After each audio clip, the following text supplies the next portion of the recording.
ನಮಸ್ಕಾರ ವಿದ್ಯಾರ್ಥಿಗಳೇ, ನಾನು ನಾಗರಾಜ್. ತಮಗೆಲ್ಲ ಕನ್ನಡ ಅಮರ ಯೂಟ್ಯೂಬ್ ಚಾನಲ್ಗೆ ಸ್ವಾಗತ.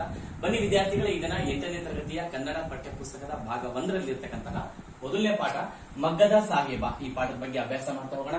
ಈ ಪಾಠದ ಲೇಖಕರು ಅಂತ ಹೇಳಿ ಬಾಗಲೋಡಿ ದೇವರಾಯ. ಇವರು ಜನಿಸಿದ್ದು 1927 ದಕ್ಷಿಣ ಕನ್ನಡ ಜಿಲ್ಲೆಯ ಬಾಗಲೋಡಿ ಎಂಬಲ್ಲಿ. ಇವರು ಬರೆದಿರ್ತಕ್ಕಂತಹ ಪ್ರಮುಖ ಕಥಾ ಸಂಗ್ರಹಗಳು ಹುಚ್ಚು ಮುನ್ಸಿಫ ಮತ್ತು ಇತರ ಕಥೆಗಳು, ಆರಾಧನಾ, ರುದ್ರಪ್ಪನ ರೌದ್ರ ಮತ್ತು ಇತರ ಕಥೆಗಳು ಅಂತ. ಇವರು ನಿಧನ ಆಗಿದ್ದು 1985ರಲ್ಲಿ. ಈ ಪಾಠದಲ್ಲಿ ಬಾಗಲೋಡಿ ದೇವರಾಯ ಅವರು ಕೆಲವೊಂದು ಪ್ರಮುಖ ಅಂಶಗಳ ಬಗ್ಗೆ ನಮಗೆ ವಿವರವಾಗಿ ಹೇಳ್ತಾ ಹೋಗಿದ್ದಾರೆ. ಆ ಅಂಶಗಳನ್ನು ಮೊದಲು ನೋಡ್ತಾ ಹೋಗೋಣ, ಆಮೇಲೆ ಪಾಠದ ಬಗ್ಗೆ ಅಭ್ಯಾಸ ಮಾಡ್ತಾ ಹೋಗೋಣ. ಈ ಪಾಠದಲ್ಲಿ ಪ್ರಮುಖವಾಗಿ ಬಾಗಲೋಡಿ ದೇವರಾಯ ಅವರು ಧಾರ್ಮಿಕ ಸಹಿಷ್ಣುತೆ ಬಗ್ಗೆ ಹೇಳಿದ್ದಾರೆ. ಧಾರ್ಮಿಕ ಸಹಿಷ್ಣುತೆ ಅಂದ್ರೆ ನಾವು ಇತರ ಧರ್ಮದವರನ್ನ ಮತ್ತು ಇತರ ಧರ್ಮಗಳನ್ನ ಮತ್ತು ಆ ಧರ್ಮದ ಸಂಪ್ರದಾಯಗಳಿಗೆ ಗೌರವವನ್ನ ಸೂಚಿಸುವುದು ಮತ್ತು ನಾವೆಲ್ಲರೂ ಒಂದೇ ಅಂತ ಹೇಳಿ ಎಲ್ಲಾ ಧರ್ಮದವರು ಒಂದೇ ಅಂತ ಹೇಳಿ ಬಾಳ್ವೆ ಮಾಡುವುದು ಅಂತ ಅರ್ಥ. ಇನ್ನ ಗುಡಿ ಕೈಗಾರಿಕೆಗಳ ವಿನಾಶಕ್ಕೆ ಕಾರಣವಾದ ಅಂಶ ಅಂತ ಹೇಳಿದ್ರೆ, ಗುಡಿ ಕೈಗಾರಿಕೆಗಳು ಅಂದ್ರೆ ಮನೆಯಲ್ಲೇ ಕೆಲವೊಂದು ವಸ್ತುಗಳನ್ನ ತಯಾರು ಮಾಡಿ ಜೀವನವನ್ನ ಸಾಗಿಸ್ತಕ್ಕಂಥದ್ದು. ಉದಾಹರಣೆ ಬುಟ್ಟಿ ಹೆಣೆಯೋದಾಗಿರ್ಬೋದು, ಅಗರಬತ್ತಿಗಳನ್ನ ತಯಾರು ಮಾಡೋದಾಗಿರ್ಬೋದು, ಮತ್ತೆ ಹಪ್ಪಳಗಳನ್ನ ತಯಾರು ಮಾಡೋದಾಗಿರ್ಬೋದು, ಮೇಣದ ಬತ್ತಿ, ಇಂತಹ ವಸ್ತುಗಳನ್ನ ತಯಾರು ಮಾಡಿ ಜೀವನವನ್ನು ಸಾಗಿಸ್ತಕ್ಕಂಥದ್ದೇ ಗುಡಿ ಕೈಗಾರಿಕೆ. ಇತ್ತೀಚಿನ ದಿನಗಳಲ್ಲಿ ಈ ಗುಡಿ ಕೈಗಾರಿಕೆ ವಿನಾಶ ಆಗ್ತಾ ಇದೆ. ಅದಕ್ಕೆ ಕಾರಣವಾದ ಅಂಶಗಳು ಏನು ಅನ್ನೋದನ್ನ ನೋಡ್ತಾ ಹೋಗಿದ್ದಾರೆ ಈ ಪಾಠದಲ್ಲಿ. ಇನ್ನು ಶಾಲೆಗಳಲ್ಲಿ ಔದ್ಯೋಗಿಕ ಶಿಕ್ಷಣ. ಮಕ್ಕಳಿಗೆ ಶಾಲೆಗಳಲ್ಲಿ ಔದ್ಯೋಗಿಕ ಶಿಕ್ಷಣವನ್ನ ಕೊಡಬೇಕು. ಔದ್ಯೋಗಿಕ ಅಂದ್ರೆ ಶಿಕ್ಷಣವನ್ನ ಕಲಿತ ಮೇಲೆ ಆ ಶಿಕ್ಷಣದ ಮೂಲಕ ಮಕ್ಕಳಿಗೆ ಉದ್ಯೋಗ ದೊರಕಬೇಕು. ಅದೇ ಔದ್ಯೋಗಿಕ ಶಿಕ್ಷಣ ಅಂತ ಹೇಳಿ ಅರ್ಥ. ಇನ್ನ ಮಕ್ಕಳ ಆಸಕ್ತಿಗೆ ಪೂರಕವಾದ ಶಿಕ್ಷಣ ಎನ್ನುವುದು, ಮಕ್ಕಳಿಗೆ ಯಾವ ವಿಷಯದಲ್ಲಿ ಬಹಳ ಆಸಕ್ತಿ ಇದೆ ಆ ವಿಷಯದಲ್ಲಿ ಮಕ್ಕಳಿಗೆ ಶಿಕ್ಷಣವನ್ನ ನೀಡತಕ್ಕಂಥದ್ದು. ಪೂರಕವಾದ, ಅದಕ್ಕೆ ತಕ್ಕಂತೆ. ಪೂರಕ ಅದಕ್ಕೆ ವಿರುದ್ಧ ಪದ ಮಾರಕ ಅಂತ. ಇನ್ನ ಸ್ವಯಂ ಉದ್ಯೋಗಕ್ಕೆ ಪ್ರೇರಣೆ. ಇಲ್ಲಿ ಮಕ್ಕಳಿಗೆ ಯಾವ ಉದ್ಯೋಗದಲ್ಲಿ ಬಹಳ ಆಸಕ್ತಿ ಇದೆ ಆ ಉದ್ಯೋಗದಲ್ಲಿ ಅವರಿಗೆ ಪ್ರೇರಣೆಯನ್ನು, ಪುಷ್ಟಿಯನ್ನ ನೀಡತಕ್ಕಂಥದ್ದು, ಅವರಿಗೆ ಉತ್ಸಾಹವನ್ನು ತುಂಬತಕ್ಕಂಥದ್ದು. ಇಂತಹ ವಿಷಯಗಳ ಬಗ್ಗೆ ಈ ಪಾಠದಲ್ಲಿ ಅವರು ಚರ್ಚೆ ಮಾಡ್ತಾ ಹೋಗಿದ್ದಾರೆ. ಬನ್ನಿ ನೋಡ್ತಾ ಹೋಗೋಣ. ಬನ್ನಿ ವಿದ್ಯಾರ್ಥಿಗಳೇ, ಪಾಠವನ್ನು ನೋಡ್ತಾ ಹೋಗೋಣ. ಮಗ್ಗದ ಸಾಹೇಬ ಪಾಠ. ಈ ಪಾಠದಲ್ಲಿ ಬರ್ತಕ್ಕಂಥ ಒಂದೊಂದು ಪದಗಳಿಗೂ ನಾನು ಅರ್ಥವನ್ನು ಹೇಳ್ತಕ್ಕಂಥ ಪ್ರಯತ್ನವನ್ನು ಮಾಡಿದ್ದೀನಿ. ಮಗ್ಗದ ಸಾಹೇಬ ಅಂದರೆ ಅಬ್ದುಲ್ ರಹೀಂ ಸಾಹೇಬ್. ಅವನು ಮಗ್ಗವನ್ನು ಮುಟ್ಟದೆ 20 ವರ್ಷಕ್ಕೂ ಹೆಚ್ಚಾಗಿದೆ. ಆದರೂ ಅವನನ್ನು ಮಗ್ಗದ ಸಾಹೇಬನನ್ನೇ ಕರೆಯುವುದು ವಾಡಿಕೆ. ಈ ಪಾಠದಲ್ಲಿ ಬರ್ತಕ್ಕಂಥ ಅಬ್ದುಲ್ ರಹೀಂ ಸಾಹೇಬ್, ಅವನು ಮಗ್ಗವನ್ನ ಮುಟ್ಟದೆ 20 ವರ್ಷ ಆದರೂ ಸಹ ಅವನನ್ನ ಮಗ್ಗದ ಸಾಹೇಬ ಅಂತಾನೆ ಕರೀತಾರೆ. ಅದು ಕರೆಯುವುದು ವಾಡಿಕೆ ಅಂದ್ರೆ ಸಂಪ್ರದಾಯ ಬೆಳೆಸ್ಕೊಂಡ್ ಬಂದ್ಬಿಟ್ಟಿದ್ದಾರೆ. ಆದ್ರೆ 20 ವರ್ಷ ಆಯ್ತು ಮಗ್ಗ ಮುಟ್ಟಿ, ಆದ್ರೂ ಕರೀತಾರೆ. ಅವರ ಪೂರ್ವಜರು ಸಾಹೇಬ್ ಬಹದ್ದೂರ್ ಮಗ್ಗದ ಹುಸೇನ್ ಸಾಹೇಬರು ಜನಪ್ರಿಯ ಮತ್ತು ಧನವಂತ ವ್ಯಕ್ತಿಯಾಗಿದ್ದರು. ಅವರ ಪೂರ್ವಜರಾಗಿರ್ತಕ್ಕಂತಹ ಸಾಹೇಬ್ ಬಹದ್ದೂರ್ ಅನ್ನವರು ಅವರು ಸಹ ಮಗ್ಗವನ್ನ ಮತ್ತು ಮಾಡ್ತಾ ಇದ್ರಂತ ಮಗ್ಗದ ಕೆಲಸ. ಅವರು ಜನಪ್ರಿಯ, ಎಲ್ಲರೂ ಬಹಳ ಪ್ರಖ್ಯಾತಿಯಾಗಿದ್ರು ಮತ್ತು ಧನವಂತ, ಬಹಳ ಸಂಪತ್ತಿನಿಂದ ಕೂಡಿದ ವ್ಯಕ್ತಿಯಾಗಿದ್ರು ಅಂತ ಹೇಳ್ತಾರೆ. ಅವರು ಮಸೀದಿ ಮಾತ್ರವಲ್ಲ ದೇವಸ್ಥಾನಗಳನ್ನು ಕಟ್ಟಿಸಿದ್ದರು. ನೋಡಿ, ಕೇವಲ ಮುಸ್ಲಿಮ್ಸ್ ಅಂದ್ರೆ ಬರೀ ಮಸೀದಿ ಅಷ್ಟೇ ಕಟ್ಟಿಸಿಲ್ಲ, ಅವರು ದೇವಾಲಯಗಳನ್ನು ಕಟ್ಟಿಸಿದ್ರಂತೆ. ಇದೇ ಧಾರ್ಮಿಕ ಸಹಿಷ್ಣುತೆ ಅಂತ ಹೇಳ್ತಾರೆ. ಅವಾಗ ಹೇಳಿದ್ನಲ್ಲ, ಅದನ್ನೇ ಧಾರ್ಮಿಕ ಸಹಿಷ್ಣುತೆ ಅಂದ್ರೆ ಕೇವಲ ಒಂದು ಧರ್ಮ ಅಲ್ಲ, ತಮ್ಮದೇ ಧರ್ಮ ಪಾಲಿಸೋದಲ್ಲ, ಇತರ ಧರ್ಮಕ್ಕೆ ನಾವು ಗೌರವವನ್ನು ಸೂಚಿಸತಕ್ಕಂಥದ್ದೇ ಧಾರ್ಮಿಕ ಸಹಿಷ್ಣುತೆ. ಇಂದಿಗೂ ಈ ದೇವಸ್ಥಾನದಲ್ಲಿ ರಥೋತ್ಸವದ ಸಮಯದಲ್ಲಿ ಅವರ ಮನೆತನದ ಹಿರಿಯ ಪ್ರತಿನಿಧಿಗೆ ಎಲ್ಲರಿಗಿಂತಲೂ ಮುಂದಾಗಿ ಪ್ರಸಾದವನ್ನು ಪಡೆಯುವ ಹಕ್ಕಿದೆ. ನೋಡಿ ಹೇಳ್ತಾರೆ, ಇಂದಿಗೂ ಸಹ ಈ ದೇವಸ್ಥಾನದಲ್ಲಿ, ಏನ್ ದೇವಸ್ಥಾನ ಕಟ್ಟಿಸಿದಾರಲ್ಲ ಅವರ ಪೂರ್ವಜರು, ಯಾರು ಸಾಹೇಬ್ ಬಹದ್ದೂರ್ ಅವರು ದೇವಸ್ಥಾನ ಕಟ್ಟಿಸಿದಾರಲ್ಲ, ಆ ದೇವಸ್ಥಾನದಲ್ಲಿ ರಥೋತ್ಸವ ನಡೀತಾ ಇರಬೇಕಾದ ಆ ಸಮಯದಲ್ಲಿ ಅವರ ಮನೆತನದ ಹಿರಿಯ ಪ್ರತಿನಿಧಿಗೆ, ಆ ಮುಸ್ಲಿಂರಾದ್ರೂ ಸಹ ಅವರ ಮನೆಯಲ್ಲಿ ಯಾರೊಬ್ಬರು ಹಿರಿಯರಿದ್ದಾರಲ್ಲ ಅವರ ಪ್ರತಿನಿಧಿಗೆ ಅಂದ್ರೆ ಎಲ್ಲರ ಪರವಾಗಿ ಒಬ್ಬರ ಹಿರಿಯರಿಗೆ ಮುಂದಾಗಿ ಎಲ್ಲರಿಗಿಂತ ಮುಂಚೆ ಪ್ರಸಾದವನ್ನ ಪಡಿತಕ್ಕಂಥ ಹಕ್ಕಿದೆ ಅಂತೆ. ಇದು ಧಾರ್ಮಿಕ ಸಹಿಷ್ಣುತೆ ಅಂತ ಹೇಳ್ತಾರೆ. ಇಂತಹ ಸಂಪ್ರದಾಯಗಳು, ಪದ್ಧತಿಗಳು ಇಂದಿಗೂ ಕರ್ನಾಟಕದಲ್ಲಿ ನಡೆಯುತ್ತಿವೆ. ಇದರಿಂದ ಪೂರ್ವಜರಲ್ಲಿ ಎಂತಹ ಘನತೆ ಅಂತ ಹೇಳಿದ್ರೆ ಗೌರವ ಅಂತ, ಸದಾಚಾರ ಅಂದ್ರೆ ಒಳ್ಳೆಯ ಆಚಾರ ವಿಚಾರಗಳು, ಸದ್ಭಾವನೆ ಒಳ್ಳೆಯ ಭಾವನೆಗಳು ಅಂತ ಇದ್ದವು ಎಂದು ತಿಳಿಯುವುದು. ಉದಾಹರಣೆಗೆ ಅವ್ರು ಹೇಳ್ತಾ ಹೋಗ್ತಾರೆ, ನನ್ನದೇ ಹುಟ್ಟೂರಿನ ಪಕ್ಕದಲ್ಲಿ ಮುಸಲ್ಮಾನರ ವಸತಿ ಇದೆ. ವಸತಿ ಅಂದ್ರೆ ಮುಸಲ್ಮಾನರು ವಾಸ ಮಾಡತಕ್ಕಂಥ ಸ್ಥಳ. ವಸತಿ ಅಂತಕ್ಕಂಥ ಪದಕ್ಕೆ ಪ್ರಥಮ ತತ್ವ ವಸತಿ. ಅದರೊಳಗೆ ಒಂದು ಪವಿತ್ರ ಸ್ಥಾನವಿದೆ, ಒಂದು ಪವಿತ್ರವಾದ ಸ್ಥಾನ ಇದೆ ಅಂತೆ. ಅಲ್ಲಿ ಉರ್ಸ್ ಎಂಬ ಮುಸಲ್ಮಾನರ ಧಾರ್ಮಿಕ ಉತ್ಸವ ಕಾಲದಲ್ಲಿ ನಮ್ಮ ಮನೆತನದ ಒಬ್ಬ ಪ್ರತಿನಿಧಿ ಇದ್ದೇ ಇರಬೇಕೆಂಬ ಸಂಪ್ರದಾಯ ಇತ್ತು. ನೋಡಿ, ಅಲ್ಲಿ ಮುಸ್ಲಿಮರಿಗೆ ಪ್ರತಿನಿಧಿ ಇದ್ರು, ಇಲ್ಲಿ ಪ್ರತಿನಿಧಿ ಅಂತ ಹೇಳಿ ಇದ್ದು ಪ್ರಸಾದವನ್ನು ಪಡಿತಾ ಇದ್ರು. ಇಲ್ಲಿ ಅವ್ರು ಹೇಳ್ತಾರೆ, ನಮ್ಮ ಮನೆಯ ಒಂದು ಓಣಿಯಲ್ಲಿ ಒಂದು ಮಸೀದಿ ಇತ್ತು, ಅಲ್ಲಿ ಉರ್ಸ್ ಅಂತಕ್ಕಂಥ ಒಂದು ಉತ್ಸವ ನಡೀತಾ ಇತ್ತು ಅಂತ ಹೇಳ್ತಾರೆ ಬಾಗಲೋಡಿ ದೇವರಾಯರು. ಉರ್ಸ್ ಅಂತಕ್ಕಂಥದ್ದು ಒಂದು ಉತ್ಸವ. ಮುಸಲ್ಮಾನರು ಉರ್ಸ್ ಅಂತಕ್ಕಂಥ ಪದ ಅರೇಬಿಕ್ ಭಾಷೆಯಿಂದ ಬಂದಿರ್ತಕ್ಕಂಥದ್ದು. ಸೂಫಿ ಸಂತರು ತಮ್ಮ ಸಂತರನ್ನ ಸೂಫಿ ಭಕ್ತರು ತಮ್ಮ ಸೂಫಿ ಸಂತರನ್ನ ಏನು ಅವ್ರು ಸತ್ತೋಗಿ ಅಂದ್ರೆ ಮರಣ ಆಗಿರ್ತಾರಲ್ಲ, ವಾರ್ಷಿಕೋತ್ಸವ ಒಂದು ಅಂತ ಹೇಳಿ ಹಬ್ಬವನ್ನ ಆಚರಣೆ ಮಾಡ್ತಾರೆ. ವಾರ್ಷಿಕೋತ್ಸವ ಹಬ್ಬ ಇದನ್ನ ಸಾಮಾನ್ಯಗಳಲ್ಲಿ ದರ್ಗಾದಲ್ಲಿ ಮಾಡ್ತಾ ಹೋಗ್ತಾರೆ. ಆ ದರ್ಗಾದಲ್ಲಿ ಮಾಡಿದ್ರೂ ಸಹ ಈ ಬಾಗಲೋಡಿ ದೇವರಾಯ ಅವರ ಮನೆತನದ ಒಬ್ಬ ಪ್ರತಿನಿಧಿ ಅಲ್ಲಿ ಇರಬೇಕು ಅಂತ ಹೇಳಿ ಒಂದು ಪದ್ಧತಿ ಇತ್ತಂತೆ, ಸಂಪ್ರದಾಯ ಇತ್ತಂತೆ. ಇದು ಧಾರ್ಮಿಕ ಸಹಿಷ್ಣುತೆ, ಎಲ್ಲ ಧರ್ಮದವರು ಒಂದು ಅಂತಕ್ಕಂಥದ್ದನ್ನ ತೋರಿಸ್ತಾ ಹೋಗುತ್ತೆ ಅಂತಕ್ಕಂಥ ಮಾತನ್ನ ಹೇಳ್ತಾರೆ. ಹಾಗೆ ನಿಮ್ಗೆ ಗೊತ್ತಿರ್ಬೋದು, ಹೇಳ್ತಾ ಹೋಗ್ತಾರೆ ಮುಂದುವರೆದು ಬಾಗಲೋಡಿ ದೇವರಾಯ ಅವರು.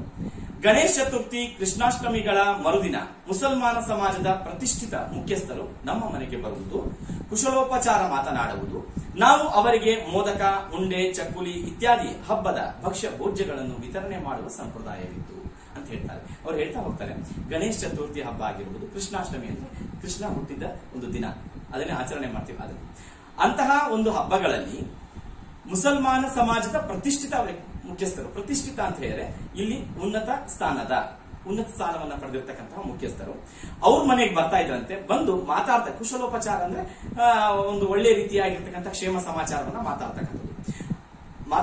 ಮಾತಾಡದಲ್ದೇನೆ ನಾವು ಅವರಿಗೆ ಮೋದಕ ಅಂದ್ರೆ ಗಣೇಶನಿಗೆ ಬಹಳ ಪ್ರಿಯವಾದ ಒಂದು ಆಹಾರ, ಒಂದು ಪದಾರ್ಥ, ಉಂಡೆ, ಚಕ್ಕುಲಿ ಇತ್ಯಾದಿ ಹಬ್ಬದ ಭಕ್ಷ್ಯ ಭೋಜ್ಯಗಳನ್ನ, ಭಕ್ಷ್ಯ ಅಂತ ಹೇಳಿದ್ರೆ ತಿನ್ನಲು ರುಚಿಕರವಾದ ಹಲವು ರೀತಿಯ ಆಹಾರ ಪದಾರ್ಥಗಳು, ಭೋಜ್ಯ ಅಂದ್ರೆ ತಿಂತಕ್ಕಂಥದ್ದು, ಇದನ್ನ ವಿತರಣೆ ಮಾಡ್ತಾ ಇದ್ರಂತೆ ಮುಸ್ಲಿಂ ಜನಾಂಗದ ಮನೆಗಳಿಗೆ, ಅಲ್ಲಿ ಅವರ ಒಂದು ಓಣಿಯಲ್ಲಿ ಅಂತಕ್ಕಂಥ ಒಂದು ಸಂಪ್ರದಾಯ ಇತ್ತು ಅಂತ ಹೇಳ್ತಾರೆ.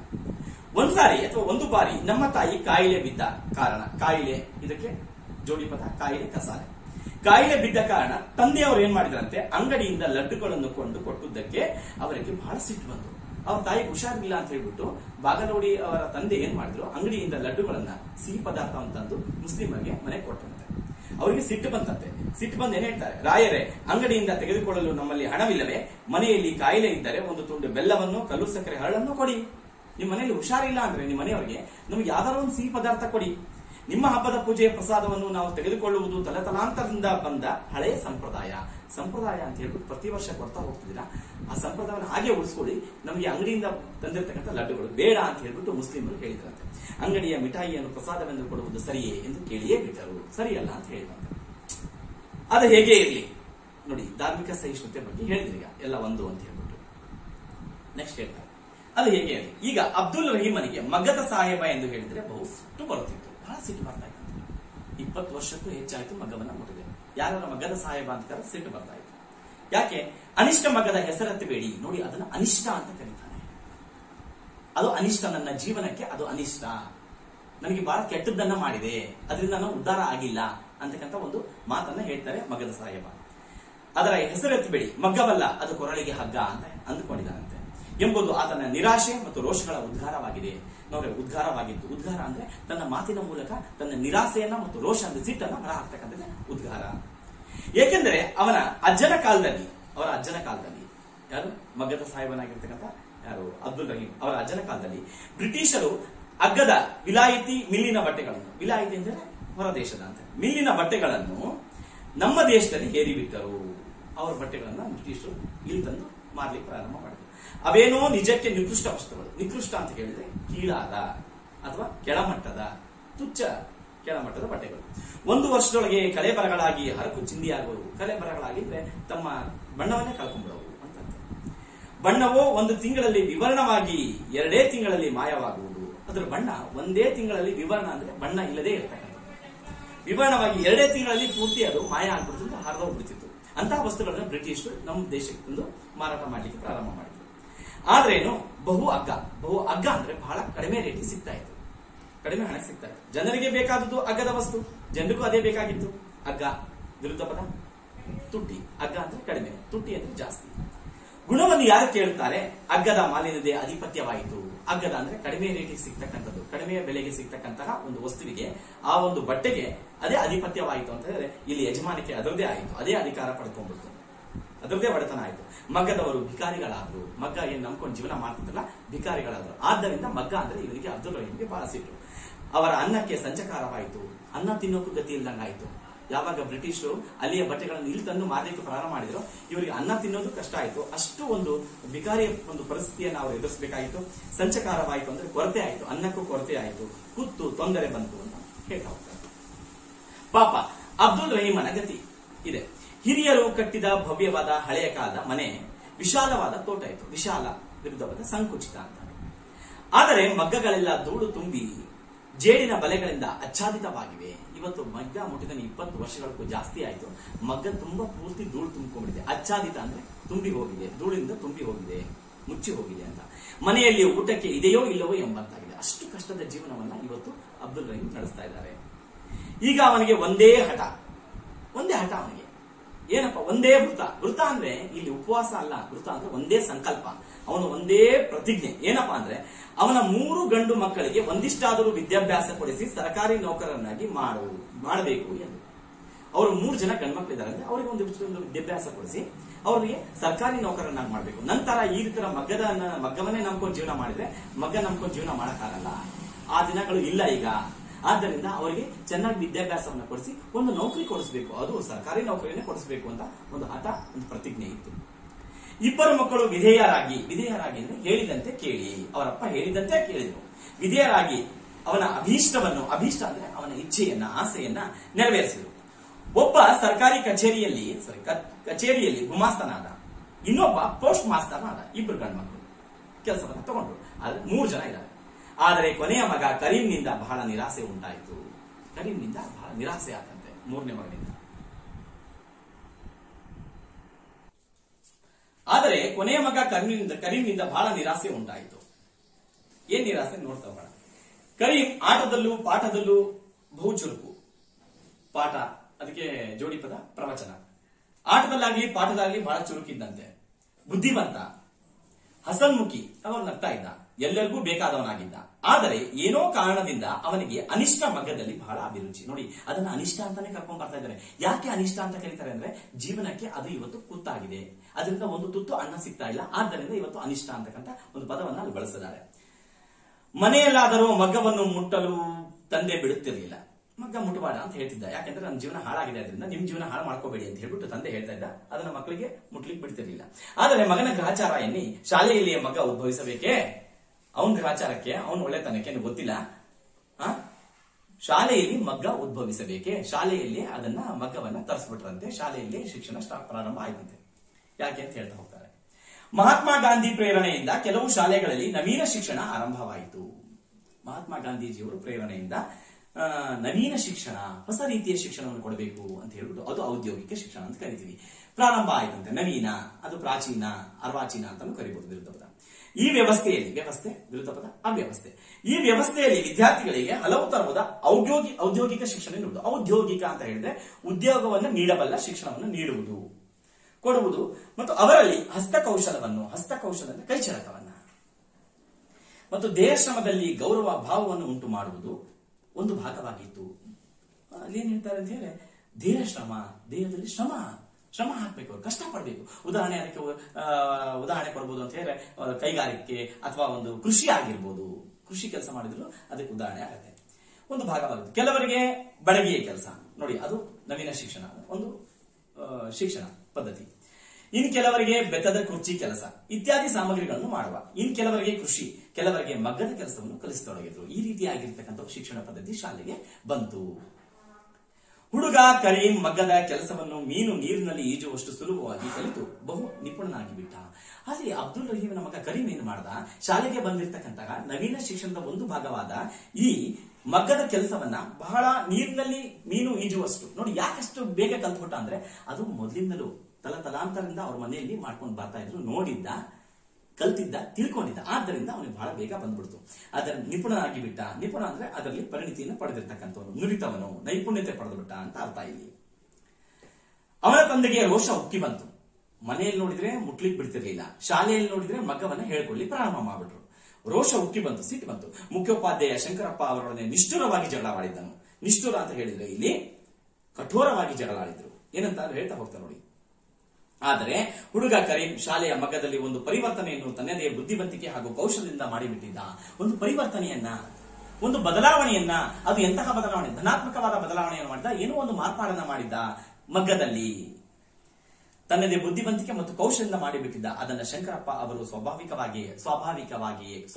ವಿರುದ್ಧ ಪದ ಕೃತಕ, ಸ್ವಾಭಾವಿಕವಾಗಿಯೇ ಪ್ರಶಂಸೆ ಮಾಡಿ ಮೇಲಧಿಕಾರಿಗಳಿಗೆ ವರದಿ ಮಾಡಿದರು. ಅವನು ಏನು ಪರಿವರ್ತನೆ ಮಾಡಿದ ಮಗ್ಗದಲ್ಲಿ ಅದನ್ನ ಮೇಲಧಿಕಾರಿಗಳ ಗಮನಕ್ಕೆ ಅವರು ಹೆಡ್ ಮಾಸ್ಟರ್ ಆಗಿರ್ತಕ್ಕಂಥವ್ರು, ಮುಖ್ಯೋಪಾಧ್ಯಾಯರಾಗಿರ್ತಕ್ಕಂಥವ್ರು ಶಂಕರಪ್ಪ ಅವರು ತಂದಿದ್ರು.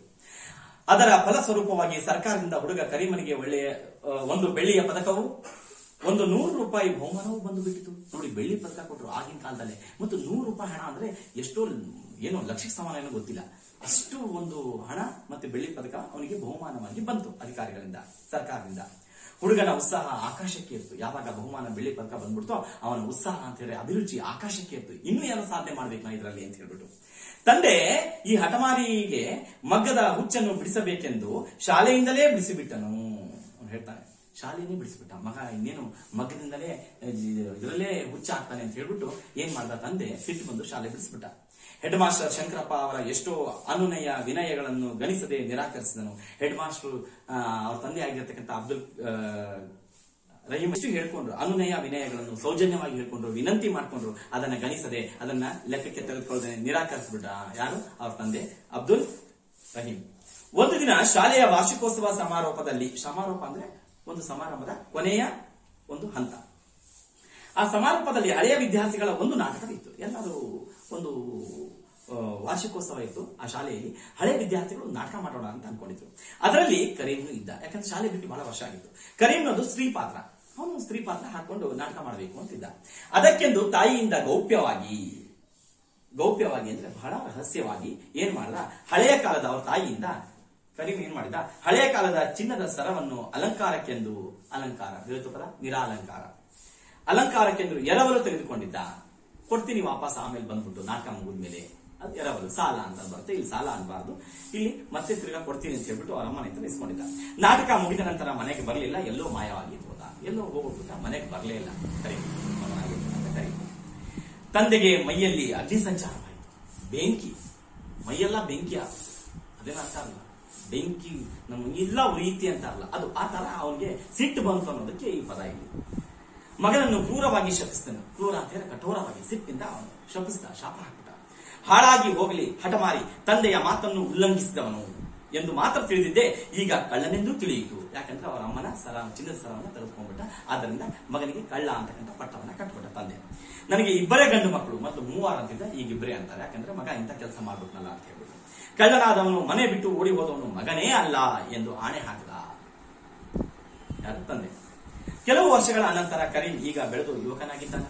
ಯುವಕ, ಅದಕ್ಕೆ ಸ್ತ್ರೀ ಪದ ಯುವಕಿ ಅನ್ಬಾರ್ದು, ಯುವತಿ, ತಾತಾತಿಥಿ ಅನ್ಬೇಕು. ಮನೆಗೆ ಬಂದು ಬಾಗಿಲು ತರ್ದ.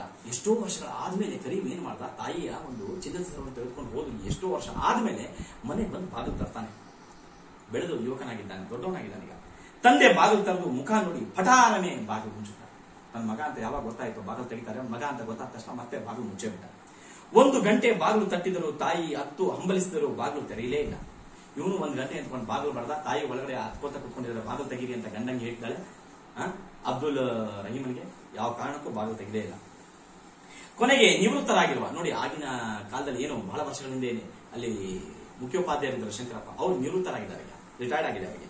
ನಿವೃತ್ತರಾಗಿರುವ ಶಂಕರಪ್ಪ ಮನೆಗೆ ಹೋಗಿ ಇವನು ಏನ್ ಮಾಡ್ದ, ಸ್ಟೂಡೆಂಟ್ ಅಲ್ಲ ಇವನು ಕರೀಮ್, ಅವರ ಮೇಷ್ಟ್ರ ಮನೆಗೆ ಹೋಗ್ತಾನೆ, ಹೆಡ್ ಮಾಸ್ಟರ್ ಮನೆಗೆ ಹೋಗಿ ಸಂಧಾನ ಮಾಡಿಸ್ರಿ ಅಂತ. ಸಂಧಾನ ಅಂದ್ರೆ ರಾಜಿ ಮಾಡಿಸ್ರಿ, ನನಗೂ ನಮ್ಮಪ್ಪ ನಮಗೆ ಒಳಗೆ ಬಿಟ್ಕೋತಾ ಇಲ್ಲ, ಒಪ್ಪಂದ ಮಾಡಿಸ್ರಿ, ಕೂಡಿಸ್ರಿ ಒಬ್ಬರಿಗೊಬ್ಬರನ್ನ ಅಂತಂದ. ಮೈತ್ರಿ ಮಾಡಿಸ್ರಿ ಅಂತ ಅರ್ಥ ಇಲ್ಲ ಎಂದು ನಿವೇದಿಸಿದ, ಬೇಡ್ಕೊಂಡ.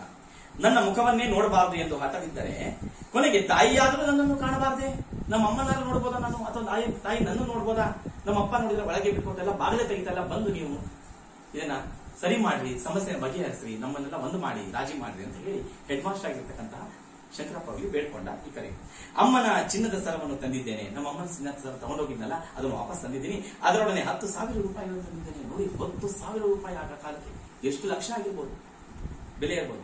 ಅವನ್ನಾದರೂ ತಾಯಿಯ ಕಾಲ ಮೇಲೆ ಹಾಕಿ ಹೋಗುತ್ತೇನೆ. ತಾಯಿ ಕಾಲಿಗೆ ಹಾಕಿಸಿ ತಪ್ಪಾಗಿದೆಯಲ್ಲ, ಯಾಕಂದ್ರೆ ತಾಯಿಯ ಚಿನ್ನದ ಸರವನ್ನ ನಾನು ಕದ್ದು ತಗೊಂಡೋಗಿದ್ನಲ್ಲ, ಆ ತಪ್ಪಿಗೆ ನಾನು ತಾಯಿಯ ಕಾಲ ಮೇಲೆ ಹಾಕಿ ನಾನು ಕ್ಷಮೆ ಕೇಳಬೇಕು ಅಂತ ಮಾಡಿದ್ದೀನಿ ಅಂತ ಹೇಳ್ಬಿಟ್ಟು ಈ ಪದವನ್ನ ಅಲ್ಲಿ ಬಳಸಿದ್ದಾರೆ, ಆ ವಾಕ್ಯವನ್ನ. ತಂದೆಯವರಿಗೆ ಸಮಾಧಾನ ಹೇಳಿ ನಿಮ್ಮ ಹಳೆಯ ಶಿಷ್ಯನಿಗೆ ಇದೊಂದು ಉಪಕಾರ ಮಾಡಿ ಅಂತ ಹೇಳ್ಬಿಟ್ಟು ಕೇಳ್ಕೊತಾನೆ ಈ ಕರೀಂ ತನ್ನ ಹೆಡ್ ಮಾಸ್ಟರ್ ಶಂಕರಪ್ಪನವರು. ಶಂಕರಪ್ಪ ಅವರು ಮುದುಕನೊಡನೆ 1 ಗಂಟೆಗೆ ಹೋಗಿರೋದು ಅಂದ್ರೆ ಬೇಡ್ಕೊಂಡ್ರು, ನಿವೇದಿಸಿದ್ರು, ಪ್ರಾರ್ಥನೆ ಮಾಡ್ಕೊಂಡು, ವಿನಯಪೂರ್ವಕವಾಗಿ ಪ್ರಾರ್ಥನೆ ಮಾಡ್ಕೊಂಡು, ತರ್ಕಿಸಿದರು, ಜಗಳಾನು ಮಾಡಿದ್ರು. ಅವನು ಬೇರೆ ಯಾರು ಅಲ್ಲ, ನಿಮ್ಮ ಮಗ ಕಂಡ್ರಿ, ಒಳಗೆ ಬಿಟ್ಕೊಡ್ರಿ, ತಪ್ಪು ಮಾಡಿದಾನೆ, ಈಗ ಮತ್ತೆ ವಾಪಸ್ ಬಂದಿದ್ದಾನೆ, ಅವನು ಎಷ್ಟು ಬೆಳೆದಿದ್ದಾನೆ, ಎಷ್ಟು ಮೇಲಾಧಿಕಾರಿ ಆಗಿದ್ದಾನೆ, ಜೀವನದಲ್ಲಿ ಉದ್ಧಾರ ಆಗ್ತಾನೆ, ಹೀಗೆಲ್ಲ ಹೇಳಿಬಿಟ್ಟು ಜಗಳ ಮಾಡ್ತಾರೆ, ಚರ್ಚಿಸಿದರು. ಆದರೆ ನಿಷ್ಫಲವಾಯಿತು. ಇದಕ್ಕೆ ಉತ್ತರ ಸಿಗಲಿಲ್ಲ. ತಂದೆ ಒಪ್ಕೊಳ್ಳಲಿಲ್ಲ. ಅದಕ್ಕೆ ಒಂದು ಪದವನ್ನು ಕೇಳುವ ತಾಳ್ಮೆ ಮುದುಕನಿಗೆ ಇರಲಿಲ್ಲ. ಅವ್ರ ತಂದೆ ಆಗಿರ್ತಕ್ಕಂಥ ಅಬ್ದುಲ್ ರಹೀಮನಿಗೆ ಒಂದು ಪದವನ್ನು ಕೇಳಲಿಕ್ಕೆ ಮಗನ ಬಗ್ಗೆ ಏನು ಹೇಳಬೇಡ್ರಿ ಅಂದ್ಬಿಟ್ಟು ಆ ಹೆಡ್ ಮಾಸ್ಟರ್ಗೆ, ಸಾಹೇಬ್ ಬಹದ್ದೂರ್ ಹುಸೇನ್ ಸಾಹೇಬರ ಕೀರ್ತಿಗೆ ಮಸಿ ಹಚ್ಚಿದ್ದಾನೆ. ನಮ್ಮ ಪೂರ್ವಜರಾಗಿರ್ತಕ್ಕಂತಹ ಸಾಹೇಬ್ ಬಹದ್ದೂರ್ ಹುಸೇನ್ ಸಾಹೇಬರ ಅವರ ಕೀರ್ತಿ ವಿರುದ್ಧ ಪದ ಅಪಕೀರ್ತಿ, ಅವರಿಗೆ ಮಸಿಗೆ ನೋಡಿ, ಅವರ ಹೆಸರಿಗೆ ಮಸಿ ಹಚ್ಚಿದ್ದಾನೆ ಅಂದ್ರೆ ಕೆಟ್ಟದ್ದನ್ನ ಮಾಡಿದ್ದಾನೆ, ಅವರಿಗೆ ಅವಮಾನ ಮಾಡಿದ್ದಾನೆ ಅಂತ ಅರ್ಥ. ಈ ಮಾತಿನಲ್ಲಿ ನೀವು ಅಡ್ಡಬಾಯಿ ಹಾಕಬೇಡಿ. ಅಡ್ಡಬಾಯಿ ಅಂದ್ರೆ ಇಲ್ಲಿ ಮಧ್ಯ ಮಾತಾಡಬೇಡಿ, ಇನ್ನು ಸಾಕು ನೀವು ಮಾತಾಡೋದು ಹೊರಟು ಹೋಗ್ಬೋದು ಅಂತ ಹೇಳ್ಬಿಟ್ಟು ಹೆಡ್ ಮಾಸ್ಟರ್ಗೆ ಕಳಿಸ್ಬಿಟ್ರು. ಯಾರು? ಈ ಅವ್ರ ತಂದೆ ಆಗಿರ್ತಕ್ಕಂಥ ಅಬ್ದುಲ್ ರಹೀಂ ಅವರು. ನೀವು ಕಲಿಸಿದ ಪಾಠದಿಂದಲೇ ಈ ಹಠಮಾರಿ ನಮ್ಮ ವಂಶದ ಕೀರ್ತಿಯನ್ನು ಮಣ್ಣು ಪಾಲು ಮಾಡಿದ.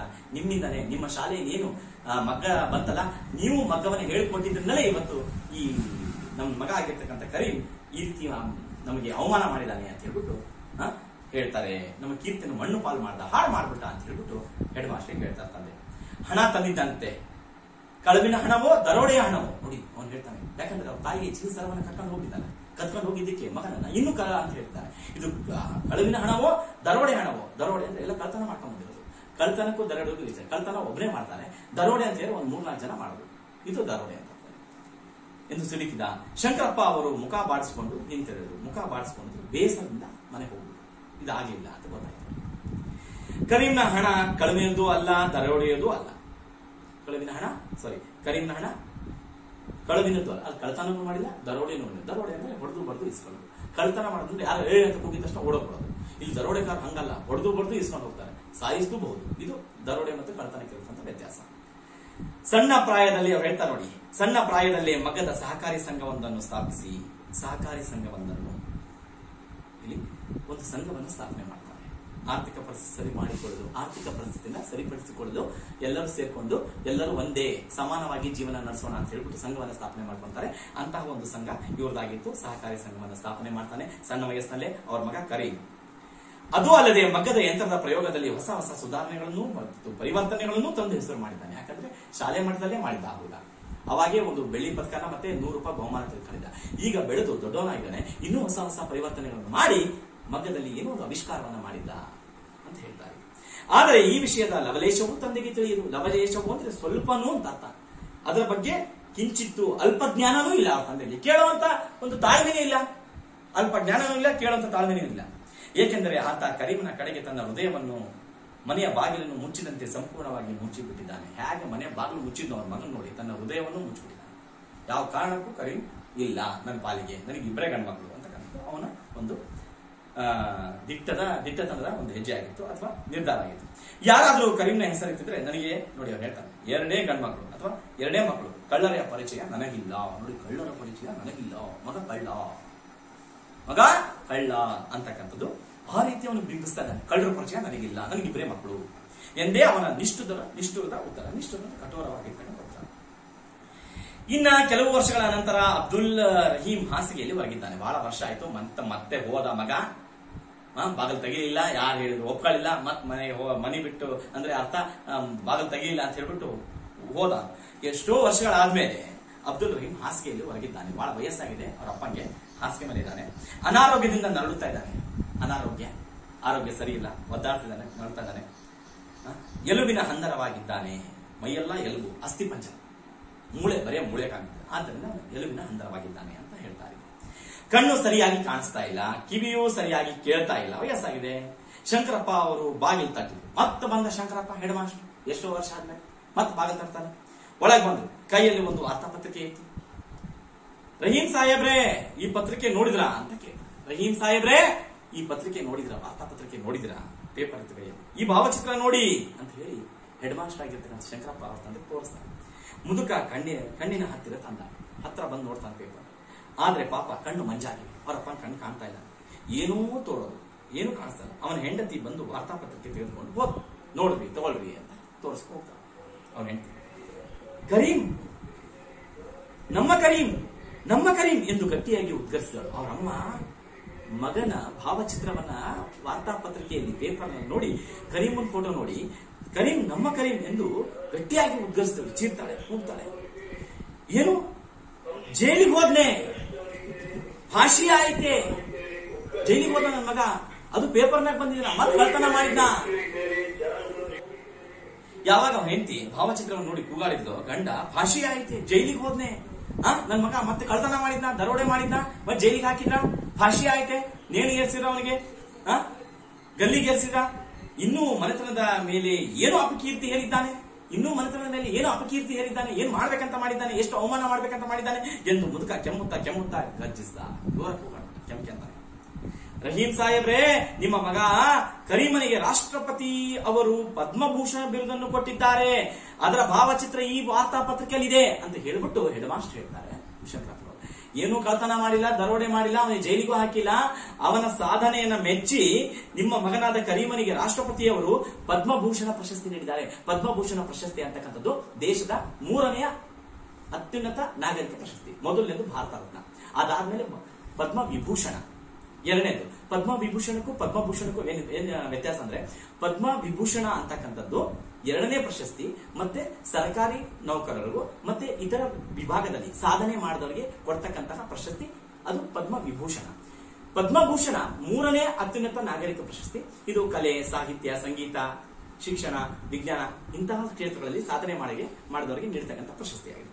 ಆ ಪ್ರಶಸ್ತಿಯನ್ನ ನಿಮ್ಮ ಮಗನಿಗೆ ಕೊಟ್ಟಿದ್ದಾರೆ, ಇದು ವಾರ್ತಾಪತ್ರಿಕೆಯಲ್ಲಿ ಬಂದಿದೆ ಅಂತ ಹೇಳ್ತಾನೆ ಹೆಡ್ ಮಾಸ್ಟರ್. ಪದ್ಮಭೂಷಣ ಅಂದ್ರೆ ಏನು ಅಂತ ಕೇಳ. ಮತ್ತೆ ಅವರಪ್ಪ ಅದು ಗೊತ್ತಿಲ್ಲ, ತಾನೇ ತಿಳ್ಕೊಳ್ತಕ್ಕಂಥದ್ದು. ಪದ್ಮಭೂಷಣ ಅಂದ್ರೆ ಸಾಹೇಬ್ ಬಹದ್ದೂರ್ಗಿಂತಲೂ ಮೇಲಿನ ಬಿರುದು. ಖಾನ್ ಸಾಹೇಬ್, ಖಾನ್ ಬಹದ್ದೂರ್, ದಿವಾನ್ ಬಹದ್ದೂರ್ ಇವೆಲ್ಲದರಿಂದಲೂ ಮೇಲೆ ದೊಡ್ಡ ಬಿರುದು ಅಂತ ಹೇಳ್ತಾನೆ ಹೆಡ್ ಮಾಸ್ಟರ್. ಹೌದಾ ಅಂತ ಇವನು ಕೇಳ್ದ. ಏನು ನೋಡಿ, ಖಾನ್ ಸಾಹೇಬ್ ಅಂತ ಹೇಳಿದ್ರೆ ಇಲ್ಲಿ ಮುಸ್ಲಿಮರಲ್ಲಿ ಯಾರು ಸೇವೆಯನ್ನ, ಸಮಾಜದಲ್ಲಿ ಒಳ್ಳೆಯ ಸೇವೆಯನ್ನ ಮಾಡ್ತಾರೋ ಅವರಿಗೆ ಕೊಡ್ತಕ್ಕಂತಹ ಬಿರುದುಗಳು ಏನು, ಖಾನ್ ಸಾಹೇಬ್, ಖಾನ್ ಬಹದ್ದೂರ್ ಸಾಹೇಬ್. ಇದು ಮೊಘಲರ ಕಾಲದಲ್ಲಿ ನೀಡ್ತಾ ಇರ್ತಕ್ಕಂಥ ಬಿರುದಾಗಿದ್ದು. ಏನು ಸಮಾಜದಲ್ಲಿ ಒಳ್ಳೆಯ ಸೇವೆಯನ್ನ ಮಾಡ್ತಾರ ಅಂತಹ ಪ್ರಖ್ಯಾತ ಅಥವಾ ಪ್ರಸಿದ್ಧ ವ್ಯಕ್ತಿಗಳಿಗೆ ಕೊಡ್ತಕ್ಕಂಥ ಬಿರುದಾಗಿದ್ದು. ಅವ್ರಿಗಿಂತಲೂ ಮೇಲ್ ದೊಡ್ಡ ಬಿರುದ ಅಂತ ಹೇಳ್ತಾನೆ ಹೆಡ್ ಮಾಸ್ಟರ್. ಹೇಳಿದಾಗ ಕೇಳ್ದ, ಕರೀಂ, ನನ್ನ ಕರೀಂ ಸಾಹೇಬ್ ಬಹದ್ದೂರ್ಗಿಂತಲೂ ಮೇಲಾದನೆ. ಅವ್ನು ಯಾವಾಗ ಹೆಡ್ ಮಾಸ್ಟರ್ ಖಾನ್ ಬಹದ್ದೂರ್ ಸಾಹೇಬ್ಗಿಂತಲೂ ಮೇಲೆ ಒಳ್ಳೆ ಬಿರುದು ಅಂದಾಗ ಅವರ ತಂದೆ ಆಗಿರ್ತಕ್ಕಂಥ ಅಬ್ದುಲ್ ರಹೀಮನಿಗೆ ಬಹಳ ಖುಷಿ ಆಯ್ತು. ಏನ್ ನನ್ನ ಮಗ ಕರೀಮನಿಗೆ ಏನು ಸಾಹೇಬ್ ಬಹದ್ದೂರ್ಗಿಂತಲೂ ಮೇಲಾದನೆ, ಅವ್ರಿಗಿಂತಲೂ ಎತ್ತರವಾಗಿ ಬೆಳೆದಿದ್ದಾನ, ಅಷ್ಟು ಪ್ರಖ್ಯಾತಿ ಆದನ ಅಂತ ಹೇಳ್ಬಿಟ್ಟು ಬಹಳ ಖುಷಿ ಆಯ್ತು. ದೇವರು ದೊಡ್ಡವನು, ಅವನು ದೇವರು ದಯಾಳು ಒಬ್ಬ, ಅವನಿಗೆ ಈಗ ಅವನ ಮಗನ ಮೇಲೆ ಪ್ರೀತಿ ಬಂತು. ಈಗ ಹೃದಯವನ್ನು ತಕ್ಕತಾನೆ, ಬಾಗಿಲು ತೆಗಿತಾನೆ, ಹೃದಯದ ಬಾಗಿಲು ಮಗನಿಗೋಸ್ಕರ. ನನ್ನ ಬಾಯಿಯಿಂದ ಬಿದ್ದ ಕೆಟ್ಟ ಮಾತನ್ನು ದೇವರು ಕಿವಿಗೆ ಹಾಕಿಕೊಳ್ಳಲಿಲ್ಲ. ನಾನು ಎಷ್ಟೋ ಒಂದು ನನ್ನ ಮಗನಿಗೆ ಬೈದೆ, ಕರೀಮನಿಗೆ ಅವನು ಹಾಳಾಗಿ ಹೋಗ್ಲಿ, ನನ್ನ ಮಗನೇ ಅಲ್ಲ, ಕಳ್ಳ, ದರೋಡೆಕೋರ ಅಂತ ಹೇಳಿದ್ದೆ. ನಾನು ಶಪಿಸಿದ್ದೆ, ಶಾಪ ಹಾಕಿದ್ದೆ. ಆದ್ರೆ ದೇವರನ್ನು ಕೇಳಿಸ್ಕೊಳ್ಳಿಲ್ಲ, ನನ್ನ ಮಗನ ಉದ್ಧಾರ ಮಾಡ್ದ, ನನ್ನ ಮಗ ಮುಂದೆ ಬಂದ, ಜೀವನದಲ್ಲಿ ಎತ್ತರವಾಗಿ ಬೆಳೆದಿದ್ದಾನೆ ಅಂತ ಹೇಳಿ ಖುಷಿ ಪಡ್ತಾನೆ. ನನ್ನ ಕರೀಂ ಮಗ್ಗದ ಹುಸೇನ್ ಸಾಹೇಬರ ಕೀರ್ತಿ ಅವರ ಹೆಸರಿಗೆ ಕೀರ್ತಿ ತಂದ.